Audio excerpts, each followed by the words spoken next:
Republican सेना जिल्हाध्यक्ष समाधान बैसाणींच्या नेतृत्वात एसटी महामंडळाच्या विरोधात रास्ता रोको, चक्काजाम आंदोलन, मागण्या मान्य न झाल्यास आत्मदहनाचा इशारा।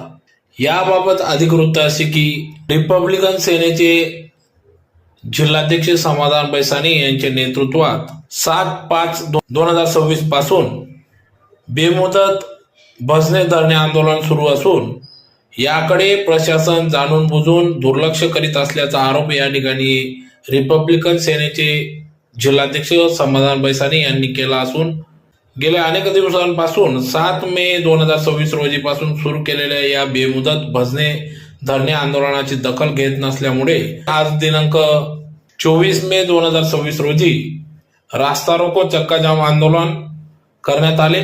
यावेळी महाराष्ट्र राज्य मार्ग परिवहन महामंडळ यांच्या विरोधात पुराव्यासह या ठिकाणी आंदोलन सुरू असून यात एसटी महामंडळ घेत नसल्यामुळे आज रास्ता रोको चक्काजाम आंदोलन करण्यात आले। तर येत्या 2 दिवसात सदर मागण्या मान्य न झाल्यास एसटी महामंडळ कार्यालयासमोर आत्मदहन करेल असा इशारा रिपब्लिकन सेनेचे जिल्हाध्यक्ष समाधान बैसाणी यांनी दिला आहे।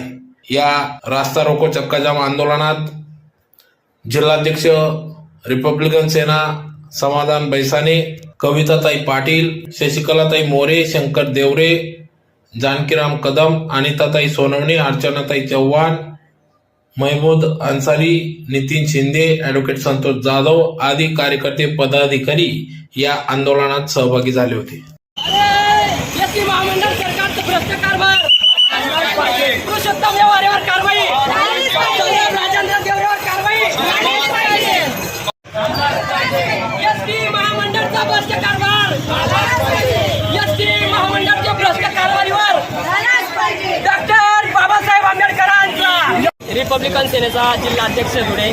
तुम्ही बघू शकता मी 7/5/2026 पासून 8 वाजेपासून बेमुदत भजने धरणे आंदोलन चालू केलेलं होतं, परंतु मला 18 दिवसात कुठल्याही पद्धतीचा न्याय भेटलेला नाही। म्हणून मी आज 24 तारखेला मी रास्ता रोको आंदोलन केलं इथे।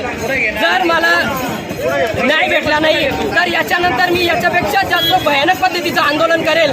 आज रोजी जे काही पोलीस प्रशासनाने मला मदत करून जे काही सांगितलेलं आहे समाधानकारक, तर मी त्यांचा आज मान सन्मान ठेवून मी आज इथे या स्थगिती देतो आहे। परंतु जर मला 2 दिवसात जर का माझा न्याय मला भेटला नाही तर संबंधित एसटी महामंडळ विभाग नियंत्रणाचं ऑफिस तिथे आत्मदान केल्याशिवाय मी राहणार नाही। जय भीम।